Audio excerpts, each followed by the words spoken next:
art fair postponements in the first part of the year now mean that around 7 art fairs from Chicago to Frieze in London, TEFAF in New York, and Art Basel and Miami are all happening during the last few months of the year.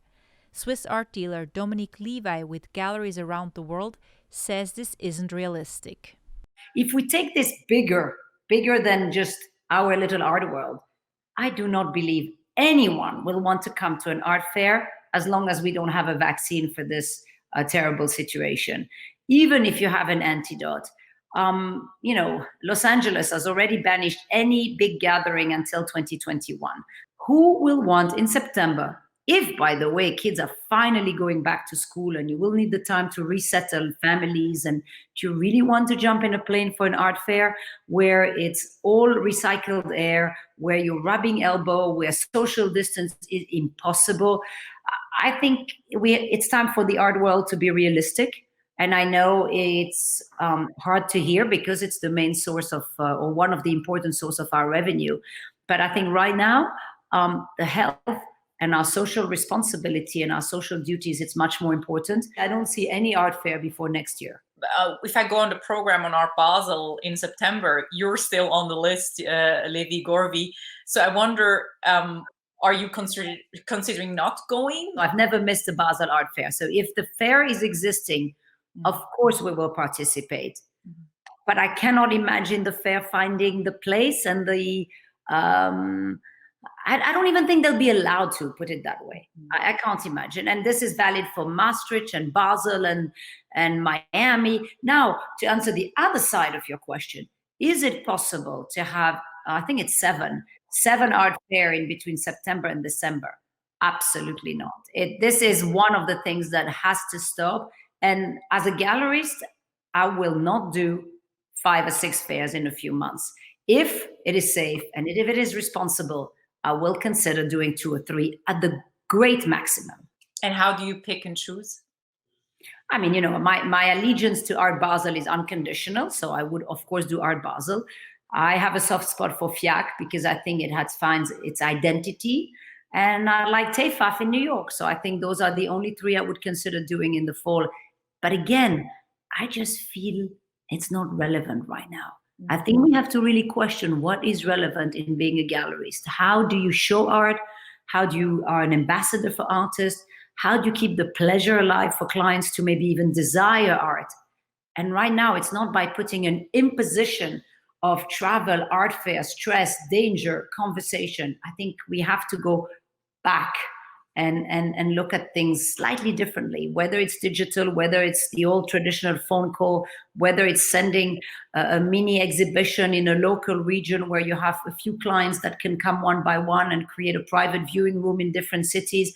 I think there's going to be many ways to reinvent yourself until getting all together is not a headache. Also, Art Basel Hong Kong in March was cancelled, and then it turned into an online viewing room. And you participated in that. Can you even compare it to a real fair? No. I think Art Basel Hong Kong online was a very interesting experiment because I think what it showed us is that it doesn't work. Not because the technology had an issue, not because the beginning was just an explosion. I think everyone rushed to see what it was, but mostly the art community, not so much collectors. And it's not friendly. You go on a website, you are forced to really look at art on a digital way. It is slow.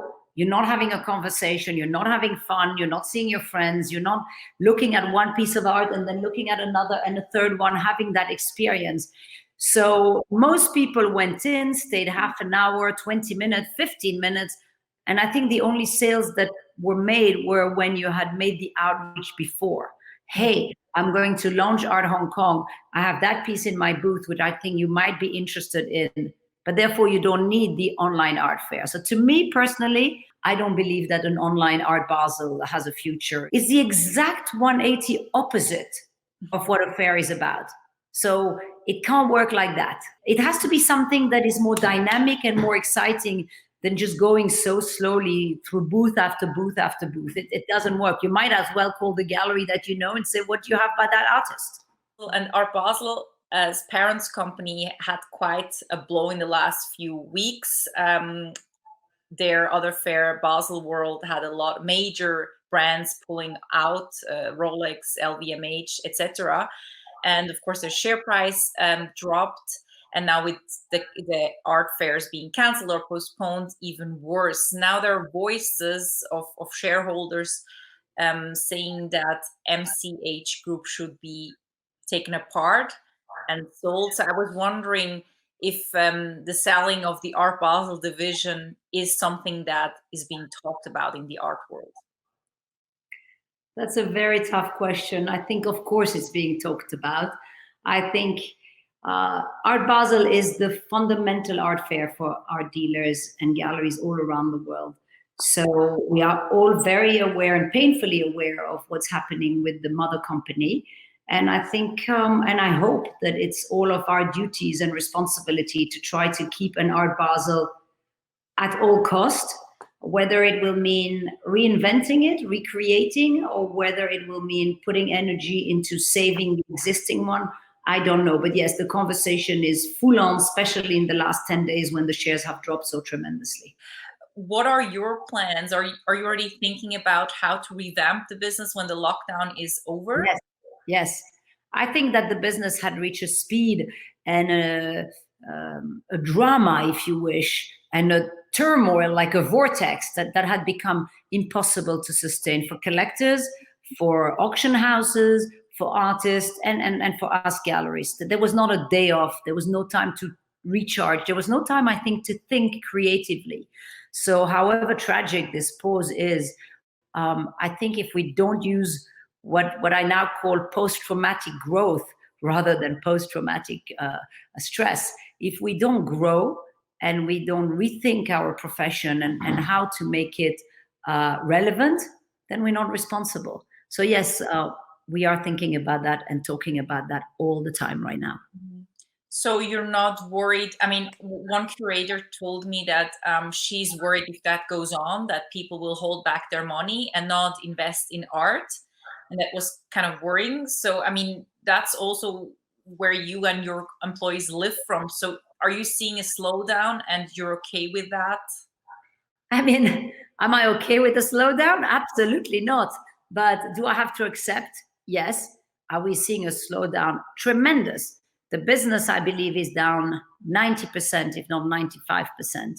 We're at a standstill. The market is not clear of where it is. The market doesn't know, are we at a place where we are at 20% less, 30% less, 50% less? So right now, there's an adjustment period. However, am I a fundamental believer that art is essential and that at one point, the desire for collector to be engaged with art is part of the survival kit? To me, you need food. Yes, you need health, you need shelter. But if you are, you need art. So whether that art is buying art or seeing art, you're right, is a very fine line. Well, if museums are closed, it's going to be very hard for people to resource themselves and find that solace. But the collector community, you know, had gotten so big, so engaged, so active that, yes, I'm sure we will lose a lot of people who will say, you know what, pause. I have great art at home. I don't need to spend money at this time. It's not responsible. It's not conscious to do it. And then you will have other people saying, you know what, I need to be alive to live with art. It makes me a better person. It makes me a more engaged person. I continue to find joy. So if I had to answer your question, I'd say volume will not pay the costs. It might be quality, but not volume. A big gallery, Gagosian, had to lay off people. You also furloughed some employees. And you also told ArtNet News that you want to get them back after 90 days and that you don't want to lay off people until the next year. So I wonder, why are you so convinced that you can keep them? I'm not convinced. I'm only hopeful. I feel a deep sense of responsibility towards my employee. And we've had to indeed furlough some people that we're hoping to get back, but there's no security. The security is more in the people we took and we kept. We've asked enormous sacrifices from our team. Everyone took strong pay cuts. Brett and I committed to not take anything out of the business until we can put it all back together. But it's not, I'm realizing it's not putting it back together, it's putting it forward together. So without knowing what the business will look like, my first commitment is to our team, because that's my responsibility and I owe it to them. But indeed, there might be a point where you can't. Mm-hmm. But that is the last thing right now that I want to think about. I'm a businesswoman, I'm a realistic, but I also feel I have a social responsibility here. Mm-hmm. And so how to combine the business side, which is, yes, let's just slash everything and sit and wait, or your responsibility, I have to hold on as long as we can, as we try to morph and reinvent. And I have to be agile, because guess what? For the first time in our life, it's not like the 2008 crisis or these financial crises where you know that there's always another country which is less affected or another financial person who's less affected. So the business can navigate on an international way. You can navigate, okay, the dollar in America is in disarray, but right now China is strong. This is the first time that you have a worldwide crisis that affects everyone. So there's no way to know what tomorrow is made of.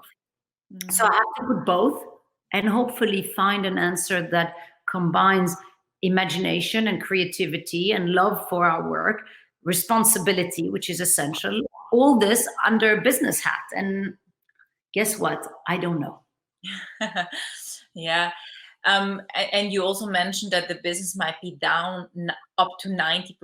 And if you don't know what is happening, I wonder how long can you even sustain yourself in this situation right now? You know, with galleries all around the world, the sustaining is going to depend on how you can renegotiate your fixed cost. So that's been, as I said to you earlier, renegotiating rent and salaries and managing your cost in a very different way has been our first duty. And we've been, I think, really efficient there. The second is how you're going to value your inventory and sell, even if you need to sell at loss, to keep the business going as long as you can. But look, I am convinced that mankind is resilient, humanity is resilient. We haven't perished at the time of the Black Plague. We haven't perished at the time of AIDS, which killed so many more people than Corona. We're not perishing with Corona. We're just pausing for a while and maybe learning different behavior or having to adapt to different behavior. So we will be there. We will have a gallery. We will show art. How, at what cost, with how many people, I don't know. So you have to admit what you are sure of is how relevant art and artists and creativity and creation is. And then you move forward and you say, okay, there's a big unknown, how and when. And I believe that my team is incredibly agile, that I am agile, and that we will adjust and adapt. But there is the unknown. On that positive note, thank you so much and all the best.